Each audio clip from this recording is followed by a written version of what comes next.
तलाठी भरतीच्या संदर्भात विचारणा केली आणि असा आपला अधिकाऱ्यांच्या कानावर आलेला आहे की बाहेर कोणी तलाठीच्या भरती सुरू आहे म्हणून अफवा या त्याच्या माध्यमातून कोणाला फसवणूक होण्याचे प्रकार होत आहे म्हणून काही शक्यता आम्हाला वाटली.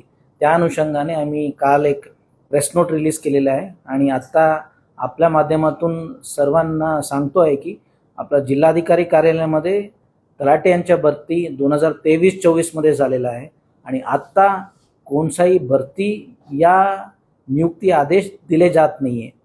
मी सर्व नागरिकांना आणि त्याच्यामध्ये पण युवक जो आहे त्यांना आवाहन करतो की हा सरकार कोणताही अफवांना बली पडू नये आणि याच्यामध्ये तुम्ही फसवणूक होऊ नये. आतापर्यंत आपल्याकडे कोणताही लेखी तक्रार या वैयक्तिक तक्रार आले नाही. फक्त आपल्या अधिकाऱ्यांकडे कोणताही तिसरा माणूस विचारणा केली. आम्ही सतर्कता म्हणून हा सरकार सर्वांना आवाहन करतोय आणि माहिती देतो आहे.